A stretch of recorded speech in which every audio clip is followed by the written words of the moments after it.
Selamat siang Ibu, karena cerita saya ini ceritanya siang, ya, jadi kita sampai siang hari ini alhamdulillah masih betah, ya, masih berada di sini walaupun mungkin agak panas. Ya. Perkenalkan, nama saya Baja Utami. Nah, di sini kami akan memaparkan materi pengindasan, ya, PCP di Jenjang Dasar. PCP itu pelatihan calon pelatih. Jadi saya di sana dilatih sebagai calon pelatih tentang Diklat Jenjang Dasar Pencegahan Stunting Kabupaten Kudus tahun 2023 yang rencananya katanya nanti akan ada lanjut dan ditambah. Semoga saya dan teman-teman diberikan kesehatan sehingga mampu mengikuti kegiatan-kegiatan yang diselenggarakan sampai akhir. Untuk bagian saya kali ini, saya dapat jatah tentang pemberian stimulasi anak usia dini. Ya. Apa Bu stimulasi itu Bu? Rangsangan yang diberikan kepada anak usia. Next Bu. Ya.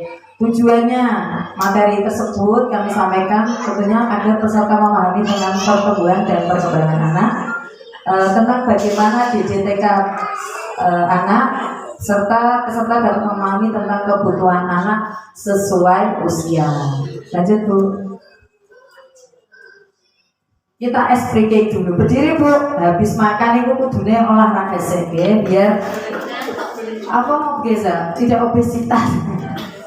Begitu ya, kita berdiri dulu. Ya. Perintahnya adalah lakukan yang saya katakan. Ya, kalau saya berkata silahkan ibu-ibu pegang perut, berarti ibu-ibu pegang perut. Kalau saya berkata silahkan ibu-ibu pegang teman, berarti ibu-ibu pegang teman. Oke, kita mulai ya Bu. Saya berkata ibu-ibu silahkan pegang tangan. Saya berkata silahkan ibu-ibu pegang kepala. Saya berkata, ibu-ibu pegang lutut. Tepuk tangan. Saya nggak berkata loh Bu. Saya nggak berkata loh Bu. Kan saya nggak berkata, saya bilang aja. Saya berkata, silakan ibu-ibu duduk kembali. Ya, ya.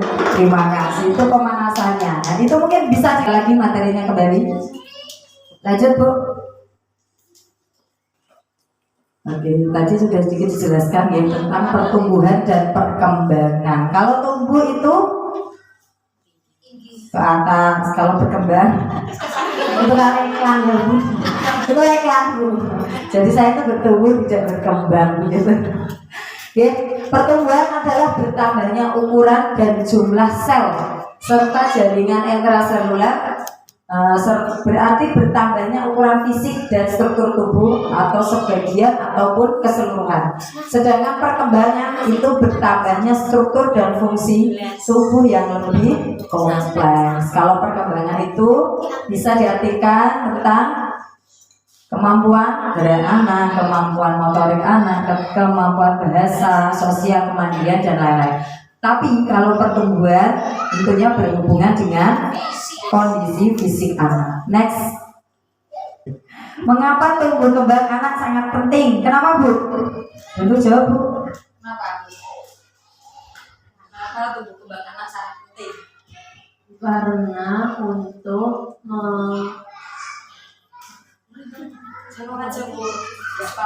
karena untuk mempengaruhi kecerdasan anak.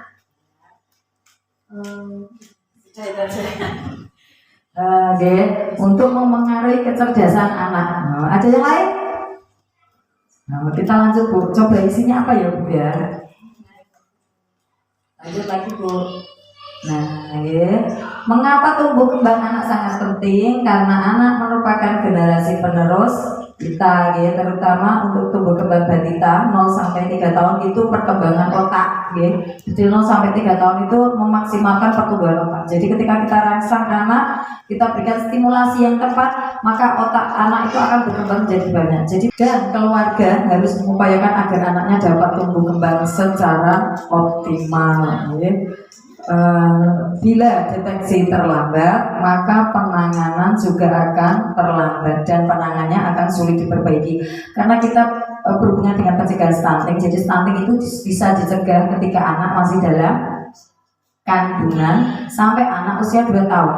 Ketika sudah di atas 2 tahun, ya, ketika sudah di atas 2 tahun itu tidak bisa kita batalkan PKN. Tidak bisa kita batalkan. Memang setelah usia 2 tahun ke atas bisanya kita hanya mengurangi dampak dari stuntingnya anak. Jadi stunting itu bukan hanya tumbuh kembangnya, gizinya yang kurang, tapi perkembangan otak juga akan terganggu. Begitu. Next Bu. Kebutuhan dasar dan upaya yang perlu dilakukan untuk anak usia dini. Apa ya Bu kira-kira? Coba Bu kita buka lagi Bu. Kebutuhan, tentunya kebutuhan biologis. Anak itu juga butuh kebutuhan biologis Bu. Cara asuh kita. Kalau asuh itu berhubungan dengan yang ini ya, yang kita berikan di luar seperti nutrisi anak, kebersihan anak, imunisasi. Nah ini yang kadang kalau kasih sayang, tentunya kita menciptakan apa Bu? Rasa aman, rasa nyaman kepada anak kita. Kemudian yang ketiga baru stimulasi atau mengasah. Anak itu pintar, makannya bergizi, terus kasih sayangnya cukup, ternyata tidak diasah. Kira-kira seperti apa Bu? Seperti pisau ya Bu ya. Pisau itu pertama kita beli pasti tajam, tapi kalau kita pakai terus lama-lama tumpul. Kenapa? Nggak pernah diasah gitu. Lanjut Bu. Kemudian apa yang diperlukan anak di awal kehidupannya? Nah ini bisa dibaca nih. Nanti kita share ilmunya insya Allah ya. Jadi anak-anak usia balita itu merupakan fondasi awal dari sebuah kehidupan. Bagaimana kalau balita tersebut dari awal, dari dalam kandungan sampai dia lahir menjadi balita itu distimulasi dengan baik, diberikan nutrisi yang baik, diberikan kasih sayang yang cukup, insya Allah menjadi kelak akan menjadi manusia yang kuat begitu, karena dari dasarnya yes. Deteksi dini tumbuh kembang anak usia dini. Apa yang dilakukan di sekolah Bu biasanya? Pemeriksaan berkala, ada nggak Bu? Ya, seperti apa contohnya Bu? Tinggi badan, berat badan, lingkar kepala, lingkar lengan. Jadi bisa bertambah berkurang Bu? Bisa. Ya, jadi yang bisa itu lingkar lengan dan berat badan. Tinggi badan dan lingkar kepala tidak akan bisa turun berubah. Ya. Tapi kalau lingkarnya terlalu besar Bu, perkembangannya segera dirujuk ke fasilitas kesehatan karena saya takutnya ada gangguan di otak atau di kepalanya. Itu ya Bu. Nah ini Bu, stimulasi dan pemantauan tumbuh kembang di keluarga dan masyarakat. Jadi kalau di rumah seperti apa? Kemudian ditanyakan kan sama orang tuanya. Kalau dengan penerimaan siswa baru ditanya Bu, berat badannya berapa, tinggi badannya berapa, pas lahir berapa, sekarang berapa. Itu untuk menyingkronkan data di sekolah. Bikin semene kok saiki semene itu ada masalah apa gitu ya. Jadi nanti kalau ada penyimpangan, kalau tidak ada penyimpangan berarti sampai sini Bu. Tapi ada penyimpangan, wah ini langsung ngeceknya itu sembarang dengan Bu. Ada penyimpangan mental emosi, pendengaran, penyimpangan perkembangan, pertumbuhan. Lah itu nanti ada intervensi dininya.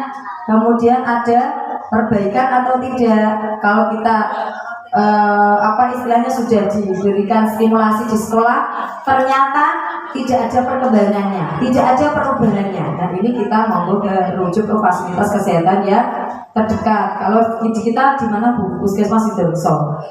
Selanjutnya Bu. Nah, mengerti dan paham akan kebutuhan mendasar anak sangat dibutuhkan untuk menstimulasi tumbuh kembang anak agar anak Indonesia menjadi manusia yang cerdas di masa yang akan datang. Mari kita sama-sama saling mengingatkan supaya kedepannya anak-anak yang kita asuh sekarang di masa yang akan datang menjadi manusia yang lebih berguna. Lanjut Bu. Terima kasih, demikian pemaparan dari kami. Terima kasih kerjasama dari teman-teman. Wassalamualaikum warahmatullahi wabarakatuh.